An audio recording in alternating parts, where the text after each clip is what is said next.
আপোনাৰো দুচকু সেমেকি উঠিব লগা এটা খবৰ। বছৰটোৰ আৰম্ভণিতেই নিষ্ঠুৰ নিয়তিৰ পৰিহাস। ঘৰৰ ভিতৰত জ্বলি ছাই হৈ গ'ল এটি ৩ মহীয়া শিশু।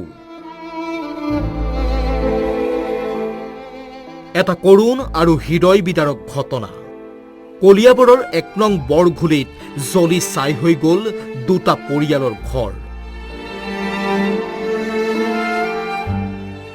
জ্বলি ছাই হৈ গ'ল ৰাজব আলী আৰু মতিবুৰ ৰহমানৰ বাসগৃহ।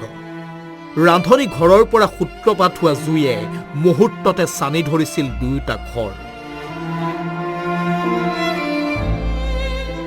জুইৰ লেলিখান শিখাৰ মাজত ঘৰৰ ভিতৰতে আবদ্ধ হৈ পৰিল মতিবুৰ ৰহমানৰ ৩ মহীয়া কণমানি শিশুটি, আৰু মুহূৰ্ততে জ্বলি ছাই হৈ গ'ল কণমানি শিশুটি।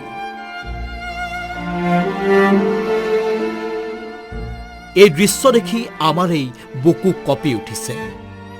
কণমানিটিক বচাবলৈ আপ্ৰাণ চেষ্টা কৰিছিল, কিন্তু সেয়া যেন পৰ্যাপ্ত নহল।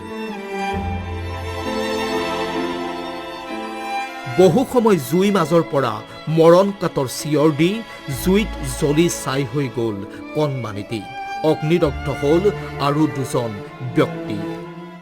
১ নং বৰগুলিত আপোনাৰ মতিউৰ ৰহমানৰ ঘৰত তেখেতৰ পত্নীয়ে ভাত ৰান্ধিবৰ কাৰণে যোৱাত, পাকঘৰত ভাত ৰান্ধিবৰ কাৰণে যোৱাত আকস্মিকভাৱে জুই লাগি পেলাই আপোনাৰ দুটা ঘৰৰ লগতে এজনী সৰু ছোৱালী ৩ মহীয়া সন্তান আপোনাৰ সম্পূৰ্ণভাৱে জুইত ভস্মীভূত হৈছে। তেখেতৰ মানুহ বুলি তেনেকুৱা কোনো চিহ্নই নাই। আৰু দুৰ্ভাগ্যবশতঃ লগতে আৰু এজন 1 বছৰীয়া সন্তান আপোনাৰ প্ৰায় 80% আহত হৈছে। তেখেতক হস্পিটেলত প্ৰেৰণ কৰিছে। এই অগ্নিকাণ্ডত জাহ গ'ল দুয়োটা পৰিয়ালৰ প্ৰায় ২০ লাখ টকাৰ সম্পত্তি। জুইত জাহ গ'ল নগদ 2,50,000 টকা।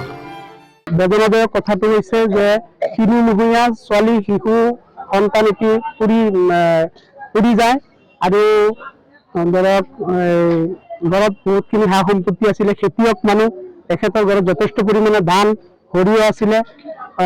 নগদ টকা সিদিনাখন পাত বেচিছে, পাত বেচি পেলাই প্ৰায় 2,60,000 মান টকা হ'ব বুলি মোক এজন মানুহে কৈছে।